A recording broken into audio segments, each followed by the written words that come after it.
Hi Shawn. I decided to do this on a video, seeing as how you've been censoring all the comments to your videos. This way you can't censor it. Alright, I tried to explain to you that the Shroud of Turin has been debunked by science. The Shroud of Turin didn't show up until the 16th century. It is owned by the Vatican. The Vatican in the mid-80s allowed it to be scientifically tested one time. From the samples that were given to the labs, independent labs, they've shown that carbon dating puts the garment in medieval times. Under spectral analysis, there has been there are signs of, or evidence of iron oxide, which is a pigment in paint during medieval times. There's a lot of other claims about the dimensions of the body being wrong. Now, I suggested to you in a text comment that you deleted that some believe that Leonardo da Vinci, while experimenting with light-sensitive paints, may have created this and it was just bought as a hoax. The whole thing is a hoax. Nobody could disprove it at the time. Therefore, it turned into a huge religious icon. But it does not stand up to scientific scrutiny.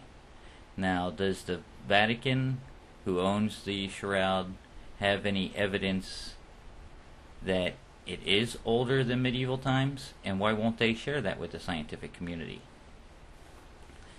Also, there are other relics. There's a burial face cloth, I believe, that is stored somewhere in Spain, Barcelona maybe, or Seville.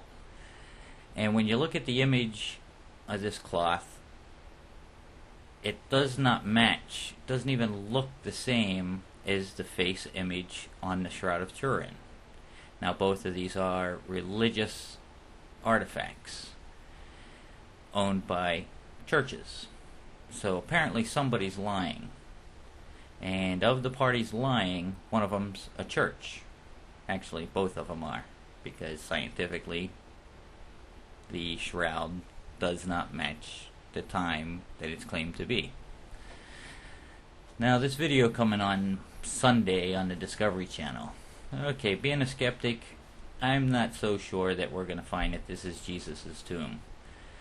I would be more interested on how they located it, who located it, why they located it, and why it hasn't been located for 2,000 years.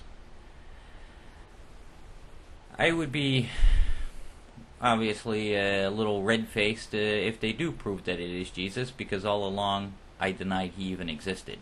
This will prove that somebody named Jesus actually existed, but it will also prove that he was not resurrected. So either way, we're both going to look a little bit silly. Myself a little bit less than you, because I don't base my whole life around telling others that they have to believe that this fairy tale is true. I wish you would leave science to scientists and preaching to preachers, and don't accept what the preachers tell you is scientific fact or evidence. They don't practice science. They don't have labs in the back of the church. They interpret the Bible for you to fit your life, whereas science doesn't care whether what they find is convenient or inconvenient. They seek the truth. Whether they like it or not, it may not fit what they were trying to find out. That's just the way it works. I seriously doubt that throughout history, the world scientists meet at conventions and decide on which hoax they're going to try and pull over the public this year. Evolution? Nah, it doesn't really matter. The world's population is so dumb we could tell them that we came from single-celled organisms and they'll believe us because we're scientists. What do you think? You think they could really get away with something like that? Do you really think that all this time somebody wouldn't have found out that the scientists are duping us?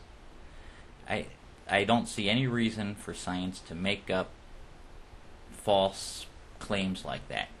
Incorrect? Sure. A lot of times things are corrected throughout time as we find out more information. That's the beauty of science. It's the best explanation we have with the evidence presented. That's just the way the scientific method works. Unlike your book, that when science proves that the sun is the center of our solar system and the earth moves around it, you have to go back and interpret your Bible that way. Now that most people, including a lot of theologians outside of America and even in America, accept evolution as being true, again, you have to go back and reinterpret your Bible. As with so many other things, the creation story. I've asked numerous Christians how they explain in Genesis 1 that God created animals and the birds on the 5th day, and Adam and Eve on the 6th day, and on the 7th day he rested. And then a couple paragraphs later in Genesis 2, it says that he created Adam, and then Adam was lonely, so God created the animals and the birds to be assistants, or be of aid to Adam, and he could name them. And then Adam was still lonely, so while he slept, God took a rib and made Eve. These two stories are separated by paragraphs.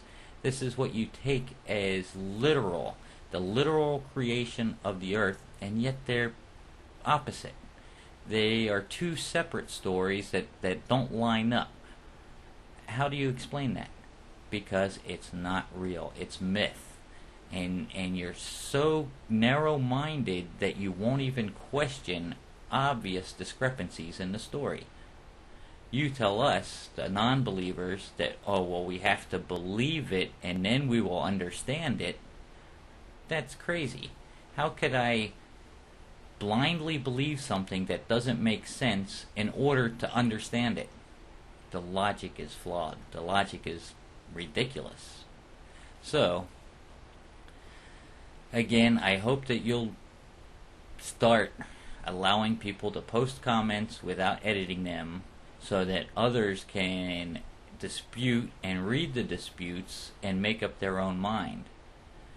I find what you do is intellectually dishonest. Your Bible, the one that you believe in, says, "Thou shalt not bear false witness." Well, when you withhold evidence, that's not a whole lot different than lying.